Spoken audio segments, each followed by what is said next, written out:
Então, só voltando aqui, né, nós vamos hoje iniciar o estudo dos recursos em espécie. Nós conversamos na semana passada, na aula passada, perdão, sobre a teoria geral dos recursos. A partir de hoje, nas aulas seguintes, nós vamos conversar sobre recursos em espécie. A gente vai conversar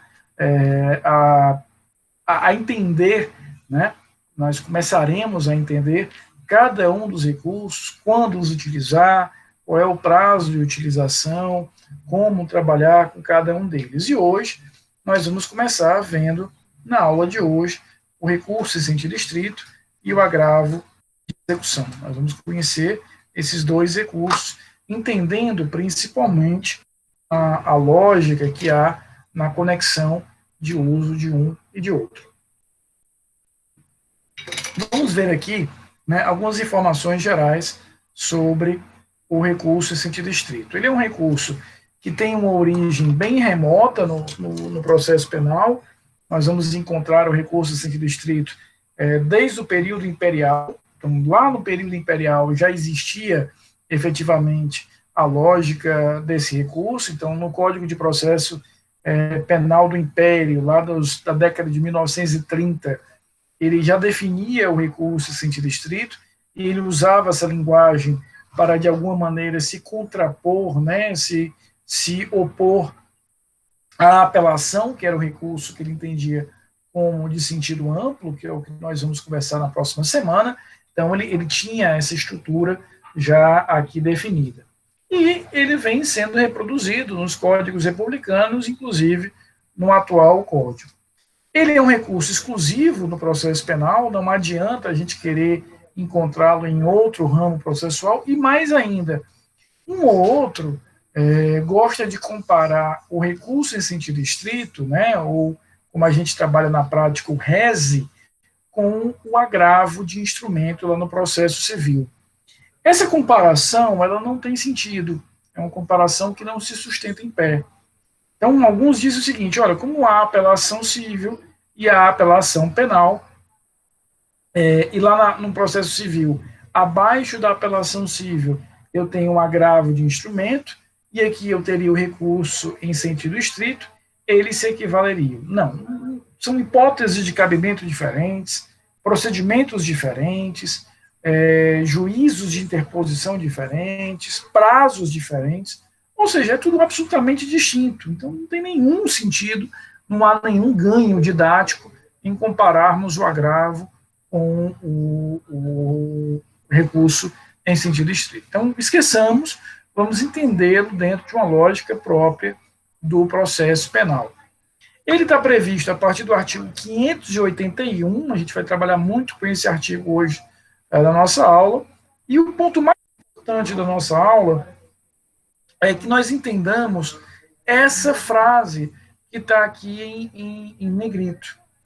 Todas as hipóteses de cabimento estão no artigo 581, mas nem todas as hipóteses desse artigo ainda admitem o rese.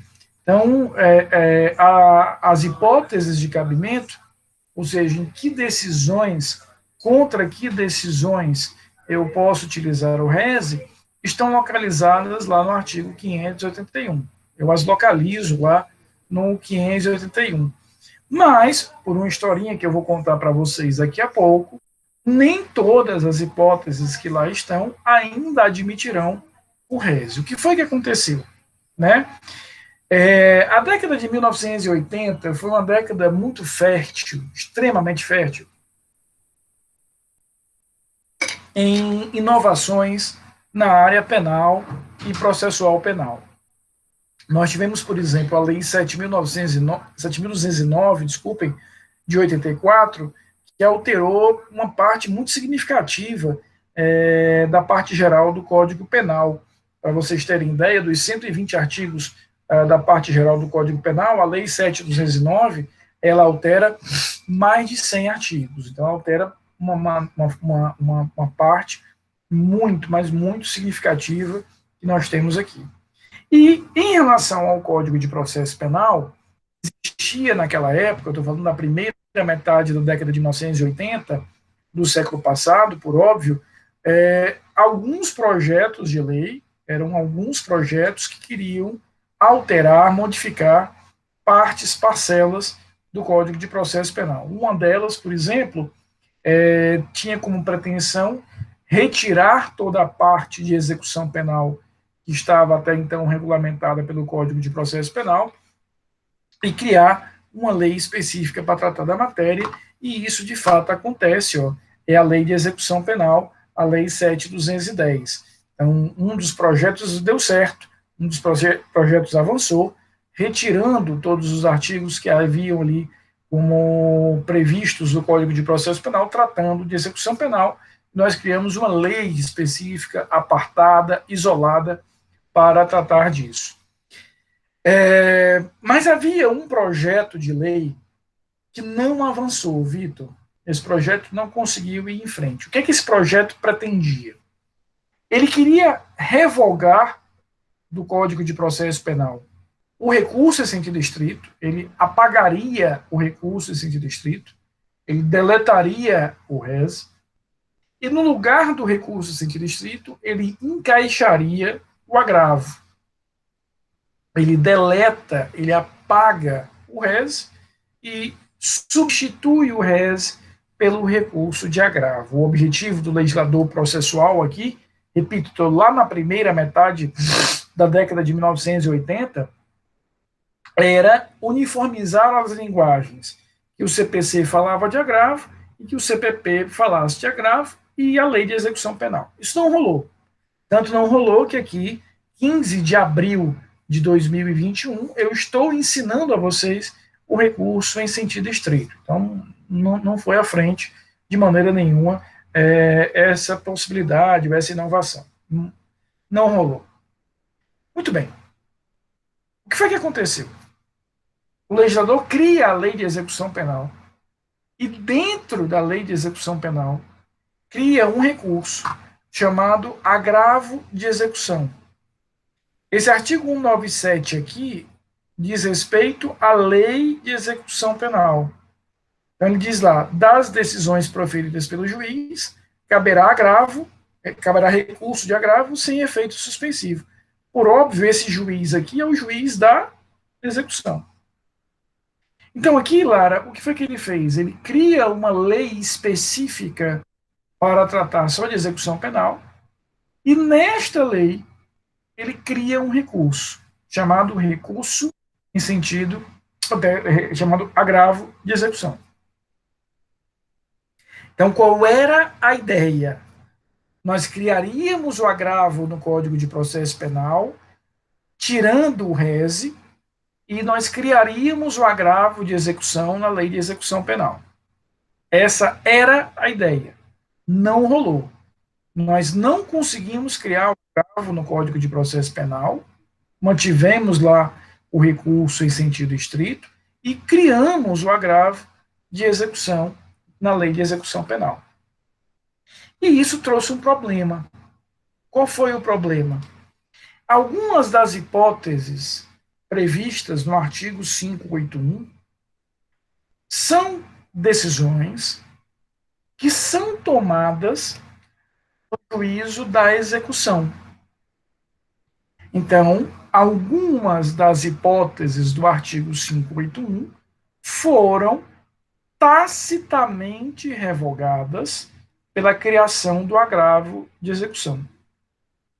Então, olha só, até 1984, antes do advento da Lei 7.210, conhecida como Lei de Execução Penal, e, consequentemente, antes da criação do agravo de execução, para que eu soubesse se seria possível utilizar o recurso em sentido estrito, o meu trabalho era muito direto, era muito objetivo, Ravelli. Eu olhava qual era a decisão que eu queria recorrer, ia ao artigo 581, que tem ali um rol, como eu falei agora há pouco, taxativo, não é um mero conjunto de exemplos, é um rol taxativo, e eu verificava se aquele meu recurso estava previsto naquele rol de situações do 581. Se a minha resposta fosse sim, caberia a Ariadne um recurso em sentido estrito. Se a minha resposta, minha queridíssima Darlene, fosse não, não cabia o rese. Então veja que até 84, Felipe, era muito fácil saber se eu poderia ou não poderia usar o rese. Qual é a decisão que eu quero recorrer? Decisão X.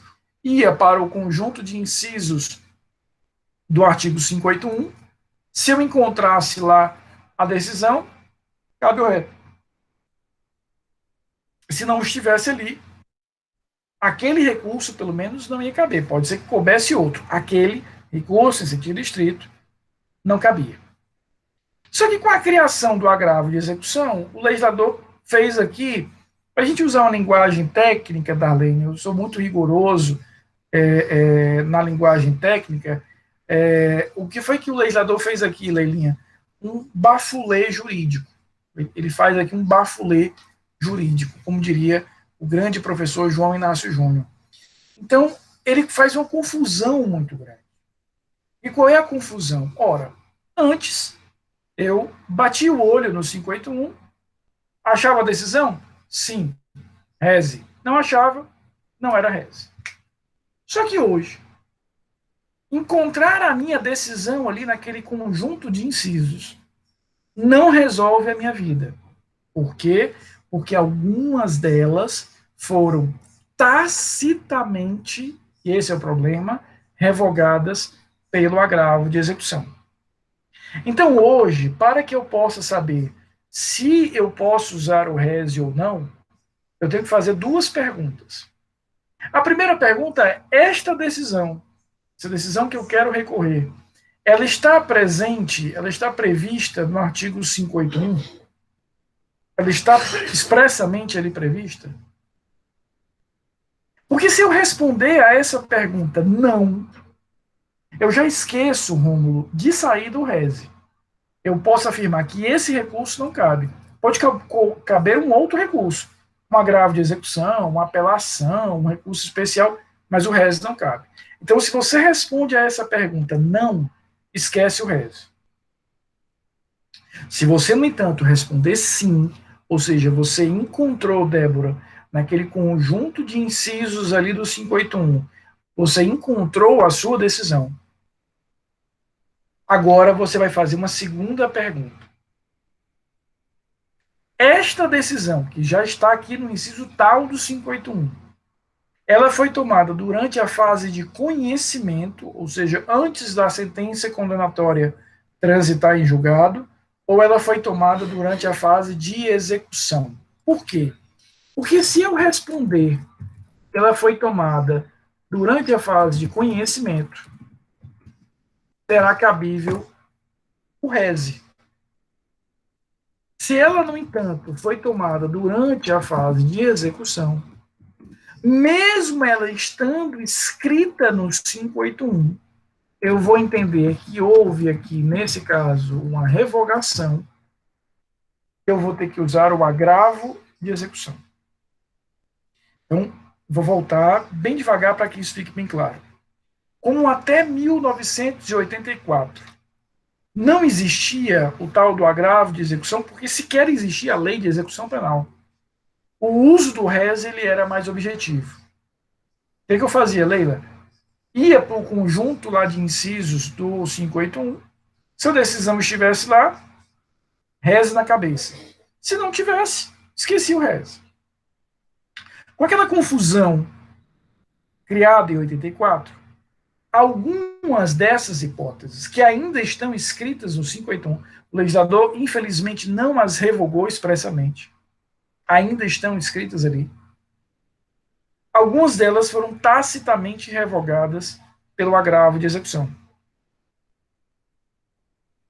É por isso que eu vou precisar fazer essa segunda pergunta, verificando em que momento aquela decisão foi tomada. Porque se eu perceber que, apesar de estar escrita no 581, na prática, no caso concreto, aquela decisão foi tomada durante a fase de execução, se eu responder que ela foi tomada aqui, caberá um agravo de execução. Agora, se ela é tomada, por exemplo, durante o inquérito policial e durante a fase de conhecimento, aí sim continua sendo cabível o RES. Então, estar no 581, expressamente constar no 581, não é mais uma garantia de uso do recurso em sentido estrito. Por quê? Porque se eu perceber que aquela decisão foi tomada durante a fase de execução, lá pelo juízo da execução, ela vai ser desafiada, ela vai ser recorrida pelo agravo de execução. Ficou claro? Eu vou trabalhar com exemplos agora, mas essa lógica geral está clara, posso avançar? Sim, professor. Vocês ainda estão aí, ninguém ligou câmera, ninguém falou nada, ninguém escreveu nada, né? Ainda tem alguém aí acordado? Eu falei, sim, é porque eu não escuto. Você é exceção, você sempre fala. Eu sempre falo. É uma absoluta exceção e uma magnífica exceção, né? Mas tem pessoas. Eu não vou citar nomes para não ser chato, né? Eu até ia botar no nosso grupo de WhatsApp, mas como eu criei a regra de que no grupo de WhatsApp apenas matéria da disciplina, eu não me atrevi a quebrar a minha própria regra. Mas me ocorreu hoje, lembrei, né, de uma circunstância, capa, reportagem de capa do jornal O Estado de São Paulo, que eram modelos de home office em armários, né? Está na capa do jornal O Estado de São Paulo, me ocorreu, me lembrei de determinada pessoa, não vou citar nomes para não ficar chato, né, para não ficar constrangedor em relação a isso. Mas quem tiver interesse no tema, né, quiser se aprofundar sobre como construir um home office dentro de um armário, né, há uma reportagem hoje no Estado de São Paulo. Então vamos aqui para exemplos concretos. Aqui está isso aqui nada mais é do que a transcrição. Eu vou elogiar hoje, mas depois do bullying, que eu estava bem quietinha aqui, eu vou ficar calada. Eu não entendi o bullying. Se eu estou querendo... Não, né? Oi, né? Entendeu, Essa perfeição. Né? Eu estou dentro do armário hoje, não, eu estou dentro da cozinha. Olha a evolução, olha as coisas evoluindo. Professor, eu tenho uma prima que ela estudou por concurso.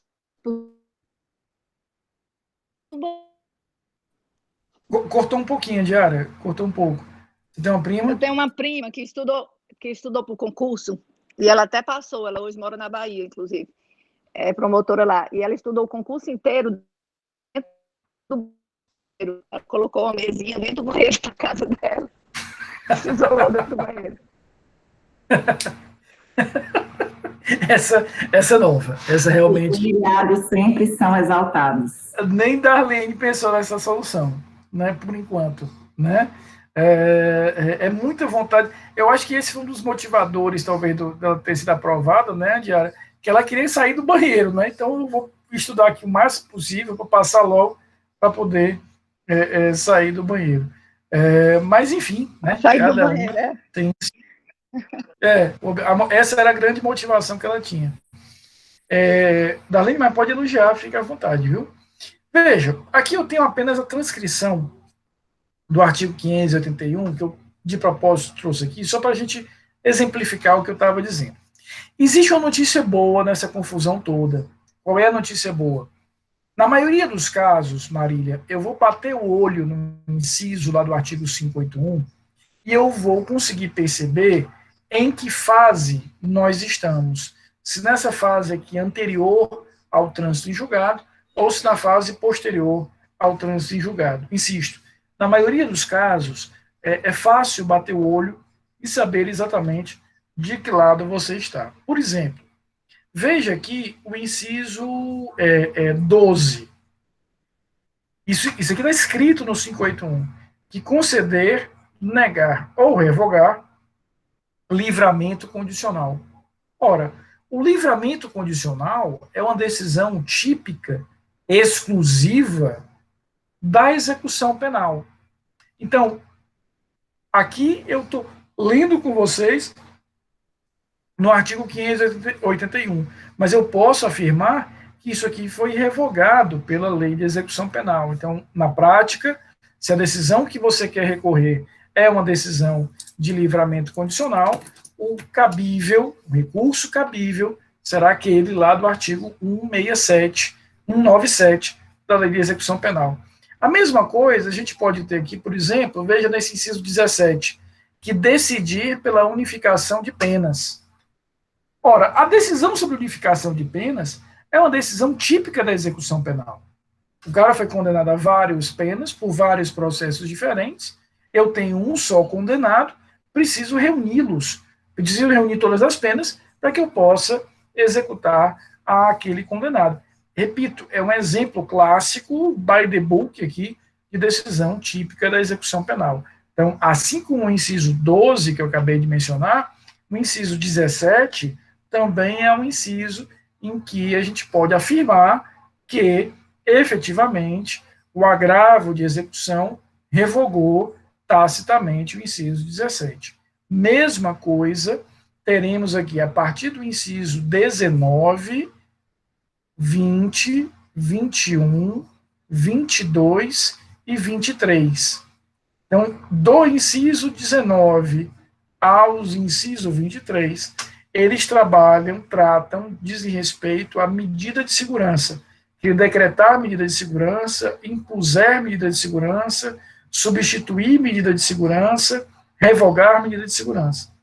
Ora, medida de segurança é aplicada para aquelas hipóteses onde eu declaro o réu inimputável, né, lá do artigo 26 caput do Código Penal, aplico ali a medida de segurança por reconhecer a inimputabilidade do réu, e é gestada, organizada, aplicada, trabalhada pelo juízo da execução. Então, eu posso afirmar a vocês que o inciso 12, o inciso 17 e do inciso 19 ao 23, todos eles foram tacitamente revogados pelo agravo de execução. Mas qual é o cuidado que eu quero que vocês tenham aqui? Existem determinados incisos, existem alguns incisos, que trazem decisões que tanto podem ser tomadas, deixa eu voltar aqui, pela fase ou na fase de conhecimento, como podem ser tomados na fase de execução. O que eu estou querendo dizer aqui, Marília? Eu não tenho como simplesmente dizer a vocês, facilitaria muito minha vida como professor, olha, peguem o artigo 581 e risquem os incisos tais, tais, tais, tais, tais. Isso até funciona para alguns incisos, eu acabei de mencioná-los. 12, 17, aparecendo bingo, né? 19, 20, 21, 22 e 23, né? Embarque imediato. Então, esses incisos, de fato, foram revogados. Agora, a gente tem que ter muito cuidado, porque existem algumas decisões, Rômulo e todos os outros, que são decisões que, na prática, na vida real, diária, no caso concreto, elas tanto podem ser tomadas durante a fase de conhecimento, como elas podem ser tomadas durante a fase de execução. Então, para que eu saiba se eu vou usar o agravo de execução ou se eu vou usar o recurso em sentido estrito, eu só vou conseguir responder isso indo para o caso concreto. Por exemplo, olha aqui o inciso 8º e o inciso 9º. Inciso 8º, que decretar a prescrição ou julgar por outro modo extinta a punibilidade. Inciso 9º, que indeferir o pedido de reconhecimento da prescrição ou de outra causa extintiva da punibilidade. Então, o que nós temos aqui? Se no inciso 8º, no inciso 9º, ele está trazendo para a gente a seguinte situação. O juiz decretou extinta a punibilidade por qualquer daquelas figuras, por exemplo, lá no artigo 107 do Código Penal, morte do agente, decadência, prescrição, abolício crimes, ou ele indeferiu o pedido, ou seja, ele negou o pedido. Então, se eu simplesmente afirmar para vocês qual é o recurso cabível contra a decisão que declara extinta a punibilidade, vocês não vão ter como me responder essa pergunta. Isso caiu uma vez no exame de ordem, Débora, e essa questão foi anulada. que a questão dizia assim, o recurso cabível contra a decisão que declara extinta a punibilidade aí ele trazia lá, opção A, recurso em sentido estrito, opção B, agravo de execução, foi anulada, porque ela cabia as duas respostas. Porque vai depender do processo em si. Se quem declarou que está extinta a punibilidade foi o juízo do conhecimento, durante, por exemplo, a instrução criminal, eu continuo usando o rese. Mas se quem declarou isso foi o juízo da execução, lá durante a execução específica da pena, eu vou usar o agravo de execução. Então, é por isso que eu não tenho como simplesmente pedir para vocês riscarem todos os incisos. Alguns, de fato, saíram completamente da esfera e atuação do rese, outros não. E os melhores exemplos são esses dois aqui, inciso 8º e inciso 9º. Porque, repito, aquele agente pode morrer a qualquer tempo. Aquele crime pode deixar de ser crime durante a fase de conhecimento, durante a fase de execução. Não existe um momento exclusivo para que essa decisão venha a ser feita. Por isso que, para que eu possa saber se vou ou não usar o recurso em sentido estrito, eu tenho que fazer essas duas perguntas. Primeiro, eu vou me focar no artigo 581, porque eu insisto, se eu respondo não, eu não encontrei a minha decisão no 581, eu posso esquecer completamente o uso do rese. Agora, se eu encontro a minha decisão lá, por exemplo, veja aqui a decisão que pronunciar o réu, diz o inciso 4º, é sinal que eu posso usar o rese, mas aí eu vou precisar fazer a segunda pergunta. Foi durante o conhecimento? Foi durante a execução. Na prática, o ponto aqui a fronteira, o ponto de diferenciação é o momento da condenação transitar em julgado. Então, para resumir essa primeira parte da aula, que é a mais complicada. O legislador, ele usou critérios, fórmulas diferentes. Para o recurso em sentido estrito, ele nominou, ele elencou de forma pontual cada uma das hipóteses. No agravo, ele usou termos mais gerais. No agravo, ele usa termos mais gerais. Qual é o termo que ele usa? Das decisões proferidas pelo juiz, caberá agravo.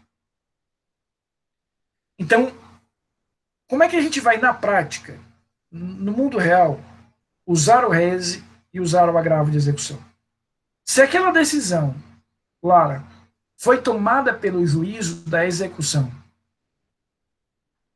ele autorizou a progressão de regime, ele negou a progressão de regime, ele decidiu sobre a unificação de penas, ou seja, a decisão vem dentro do pacote, dentro do ambiente que é a execução penal. Se foi assim, caberá agravo de execução. Agora, então veja que o saber se eu uso o agravo ou não é mais direto. Foi na execução penal? Foi. Então recurso é agravo. Mesmo que aquela decisão esteja escrita lá no 581. Para que eu use o rese, aí eu tenho que ter um pouco mais de prudência. Por quê? Eu vou ter que fazer aquelas duas perguntinhas. Primeiro, verificar se está naquele artigo, porque se não tiver, descarta o rese. Mas se tiver, eu ainda tenho que verificar em que momento aquela decisão foi tomada. Vou voltar para o mesmo exemplo. Imagina a decisão de extinção da punibilidade pela morte do agente. Se ela foi tomada durante o conhecimento, recurso em sentido estrito. Mas se a decisão que declara extinta a punibilidade foi tomada pelo juízo da execução, caberá agravo de execução. Então, o momento de tomada de decisão no processo faz toda a diferença. Tá claro? Posso avançar? Vamos ver agora a parte mais fácil da aula, que é o procedimento desse recurso. Primeiro, uma informação importante. O legislador processual, naquele momento bafulênico, lá da década de 80, ele contava com o seguinte, Débora, ele contava que estava criando o agravo na lei de execução penal e queria criar o agravo no CPP. Esse era o planejamento. Vamos criar o agravo no CPP e vamos criar o agravo da LEP, na lei de execução penal. E ele aqui quis economizar serviço, Luísa. Ele quis ser esperto. E o preguiçoso tende, né, Marílias, tende a trabalhar mais. O que foi que ele fez? Ele disse, olha, vamos criar o agravo aqui no Código de Processo Penal, vamos criar o agravo na Lei de Execução Penal.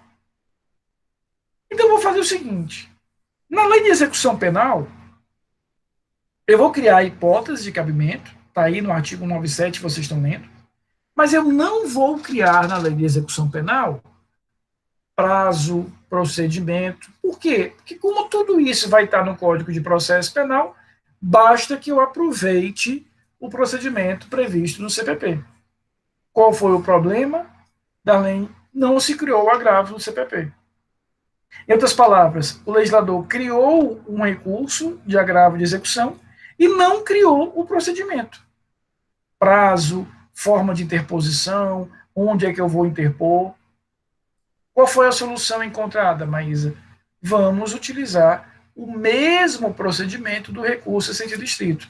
Afinal de contas, é o recurso mais parecido, mais próximo, tanto é o mais próximo que ele iria sair do código com a criação do agravo.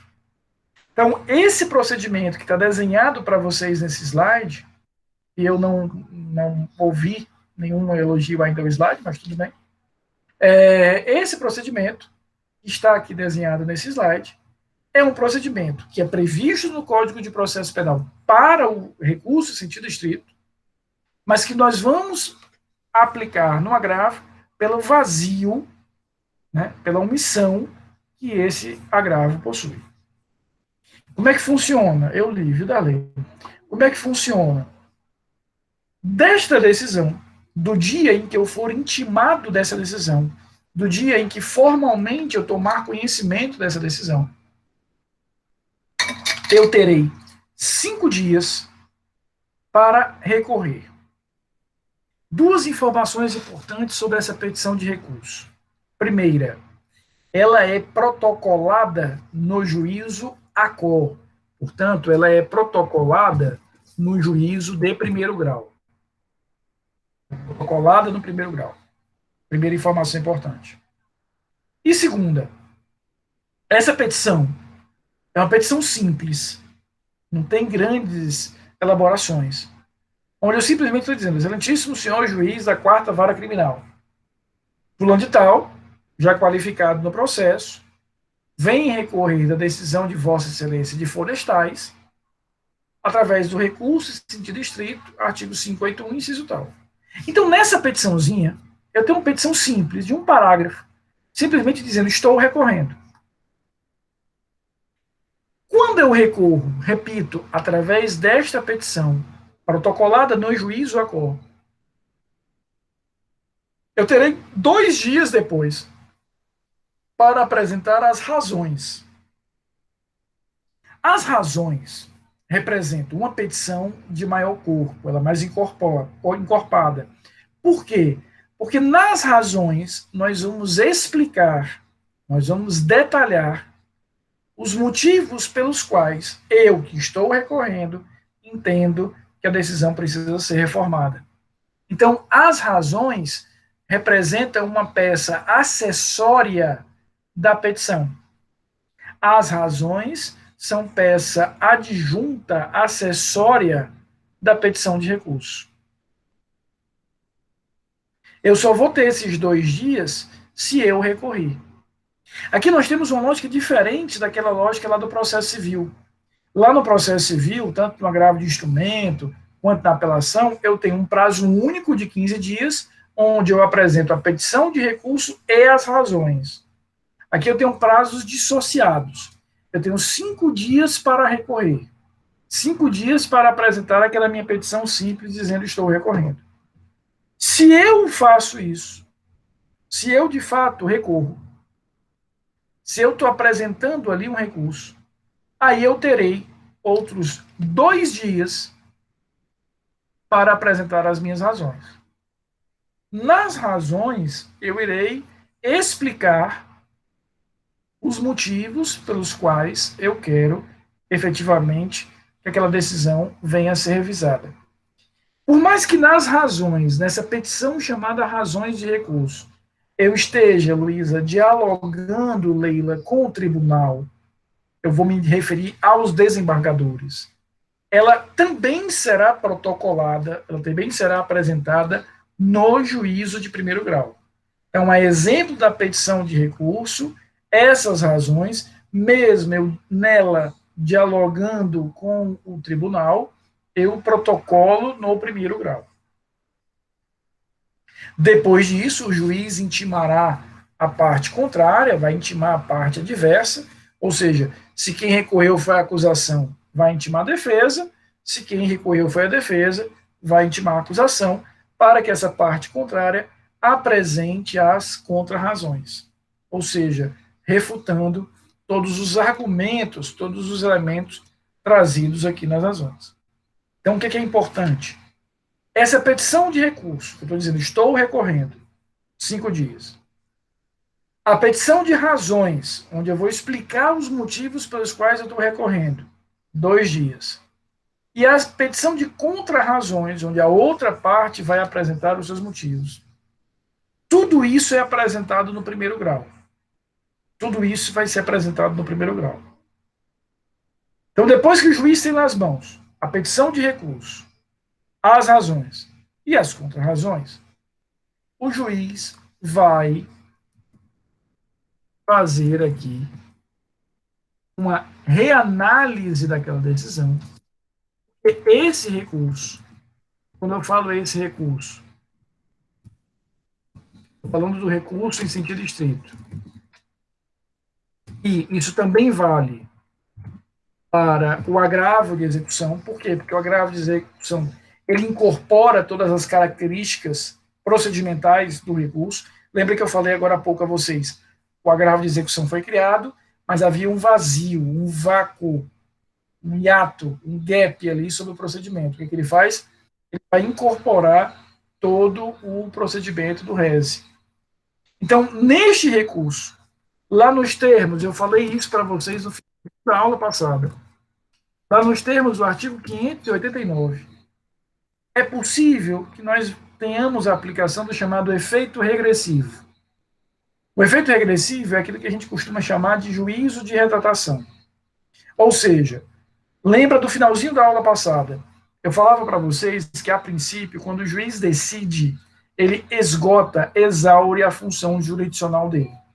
Ele não tem mais como voltar atrás. Agora, existem situações, este é o maior dos exemplos, em que o recurso de forma expressa, no caso, pelo artigo 589, ele diz o seguinte: olha, juiz, é o seguinte, já que houve um recurso contra essa decisão, eu estou dando ao senhor, juiz, estou dando à senhora, juíza, a oportunidade de reanalisar o caso. E aí esse magistrado, essa magistrada, tem a chance de ratificar a decisão, confirmando-a, ou retificar a decisão, alterando-a. Então, aqui, o juiz, nesse momento, depois que ele tem a petição de recurso, as razões e as contrarrazões, o juiz vai decidir se ele vai manter a decisão, se ele vai ratificar a decisão, e se ele o fizer, ele mantém a decisão, pega esse recurso e ele, juiz, manda para o tribunal, ou ele pode fazer a retratação, ele pode retificar. E aí, nesse caso, não tem por que ele mandar para o tribunal mais o recurso morre ali, porque o que o recurso queria? a mudança da decisão. Se o próprio juiz mudou a decisão, para que eu vou perder o tempo do tribunal? Então, olha que interessante. Houve a decisão. A parte recorreu. A outra parte apresentou as respectivas contrarrazões. Agora o juiz dá uma parada aqui, dá um freio de arrumação no processo e diz: mantenho ou não mantenho? Mantenho. Ratifico em todos os termos a decisão. Manda para o tribunal o recurso e que o tribunal agora vai julgar o recurso, mantendo ou não mantendo a decisão. Se o juiz, Sandiara, se o juiz aproveitar a oportunidade e exercer o juízo de retratação, reformando, alterando aquela decisão, aquele recurso está prejudicado. Não tenho por que mandar para o outro lado, para o tribunal. Agora, claro, esta nova decisão, se também estiver lá no artigo 581, permite, autoriza que a outra parte recorra. Então, eu já vou ouvir vocês duas, Ariadne e Andiara. Imagina aqui que o juiz indeferiu um pedido da defesa pelo reconhecimento da prescrição. O juiz indeferiu o pedido de reconhecimento da prescrição nos termos lá do artigo 581, inciso 9, a defesa recorreu, que indeferir o pedido de reconhecimento da prescrição. Então, aqui a defesa recorreu contra a decisão que disse não está prescrito. Apresentou recurso, apresentou as razões, a outra parte apresentou as contrarrazões. Aí o juiz vai reavaliar o caso, antes de decidir se manda para o tribunal, e diz: rapaz, eu tinha errado. De fato, está prescrito aqui. Aqui realmente há uma prescrição. E aí ele vai lá e diz: declara prescrito o crime. A outra parte, nesse caso, poderá apresentar o recurso com base no inciso 8º. Ela vai poder apresentar o recurso com base no inciso 8º. Né? Ela pode fazer isso. Por quê? Porque o inciso 8º também diz aqui, ó, decretar a prescrição. E aí o que, que vai acontecer? Esse novo recurso, ele tem duas características. Então, veja, teve uma decisão, a parte recorreu, ganhou, porque o juiz se retratou, voltou atrás e alterou a decisão. A parte que tinha ganho, agora perdeu. Eu inverti aqui os polos. Quem tinha perdido ganhou e quem tinha ganho perdeu. O juiz, na hora que se retratou, ele fez isso. A outra parte pode apresentar aqui o novo recurso. Agora, claro, primeiro, esse novo recurso, Débora, não terá mais juízo de retratação. Porque senão, eu nunca mais saio daqui, né? O juízo se retrata de novo, depois esse outro recurso eu tenho que mandar para o tribunal. E esse novo recurso aqui, ó, tem uma característica bem interessante. Eu não preciso mais de razões e de contrarrazões.